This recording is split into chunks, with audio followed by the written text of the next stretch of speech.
4 डाकुओं की मजेदार कहानी। एक था छोटा सा गांव जिसका नाम था आमबागान।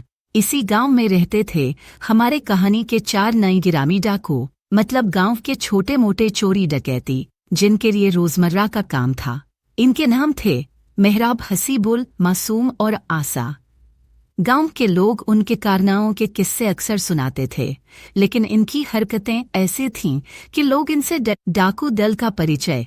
इस दल का मुखिया था मेहराब। हर तरह की चोरी की योजना वही बनाता था। भले ही उसमें ज्यादा अक्ल न हो, पर खुद को बहुत समझदार मानता था और इसी कारण वह अपने डाकू दल का सरदार बन गया था। फिर था हसीबुल, नाम की तरह ही मुस्कान भरी। वह दल का जासूस था। चोरी से पहले जाकर वह इलाके की पूरी खबर ले आता था। इसके बाद मासूम था, जिसका काम था पहरेदारी करना। काम सुनने में आसान लगता था, पर एक बार वो शुरू हो जाता तो पूरे गांव को अकेले ही संभाल लेता। और अंत में था आसा, जो दल का असली चोर था। खासकर मुर्गी चुराने में उसका कोई सानी नहीं था। चोरी का प्लान। एक दिन मेहराब ने एक नया प्लान बनाया। गांव के आखिर में स्थित घर की मुर्गियां अच्छी थीं, जिन्हें चुराकर शहर में अच्छे दामों में बेचा जा सकता था। इस काम से वे सभी अमीर हो जाएंगे। मेहराब की बात सुनकर हसीबुल, मासूम और आसा सबने सर हिला दिया। योजना तय हुई कि रात में वे मुर्गी चोरी करेंगे। आसा ने कहा, देखो, इस बार मुर्गियां लाकर सबके साथ बांटेंगे। हसीबुल ने तुरंत कहा, बिल्कुल सही कहा, और मैं जाकर पहले से सारी खबर ले आऊंगा। मासूम पहरेदारी करने पर राजी हो गया और मेहराब मन ही मन बहुत खुश हुआ। उसे लगा कि इस बार कुछ बड़ा हाथ लगेगा। चोरी का दिन रात गहरी होने लगी। गांव के आखिर का घर बिल्कुल शांत था, मानो उसी का इंतजार कर रहा हो। सबसे पहले हसीबुल जाकर घर का चारों ओर का मुआयना करके आया। देखा कि सब वह वापस आकर बोला, सरदार, सब साफ है, घर के लोग सो रहे हैं।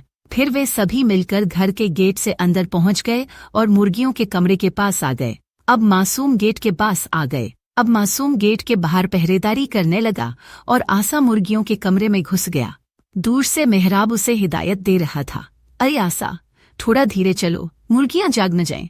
चोरी का मजेदार किस्सा। आसा एक एक करके मुर्गियां पकड़कर बोरे में डालने लगा, लेकिन उसकी थोड़ी ही समझदारी ने मुर्गियों को सचेत कर दिया और वे कुकरू की आवाज करने लगीं। बाहर से मासूम बोला, आसा क्या कर रहा है, थोड़ा धीरे, पूरी गांव जाग जाएगी। हसीबुल फुसफुसा कर बोला, मुझे लगता है आज फंस गए। पर मेहराब ने अभी तक हिम्मत नहीं हारी। उसने तुरंत कहा, आसा, पकड़े जाने पर सबको बताना, हम तो मुर्गियां आजाद करवाने आए हैं। यह सुनकर तीनों की हंसी छूट गई, लेकिन आसा अब भी मुर्गियों को पकड़ रहा था। तभी घर का मालिक जाग गया और चिल्लाया, कौन है वहां, मेरी मुर्गियां कौन चुरा रहा है। चारों के होश उड़ गए। मेहराब ने देरी न करते हुए चिल्लाया, भागो। भागने की मजेदार कोशिश। वे सब दौड़। आसा हाथ में बोरा लेकर भाग रहा था और बोरे से मुर्गियां कुकरू कर रही थीं। मासूम इतनी जल्दी में था कि अपने ही पैरों पर गिर पड़ा। हसीबुल रास्ता भूलकर उसी घर के आंगन में दौड़ने लगा। आखिरकार उन्होंने बोरा छोड़कर भागना शुरू कर दिया। आसा तब भी बोरा बचाने के चक्कर में बोरे को सीने से लगाए हुए भाग रहा था। मेहराब ने उसे देखकर कहा, अरे बोरा छोड़ दे, पहले अपनी जान बचा। गांव वालों की हंसी का पात्र। अगली सुबह गांव भर में खबर फैल गई। मेहराब और उसका दल मुर्गी चुराने आए थे और खुद ही मुर्गियों के बीच फंस गए थे। गांव के लोग मजे लेकर कहने लगे, अब तो डाकू भी मुर्गियां चुराने लगे हैं। उस दिन के बाद से चारों ने मुर्गी चुराने के बजाय कुछ और करने का सोच लिया।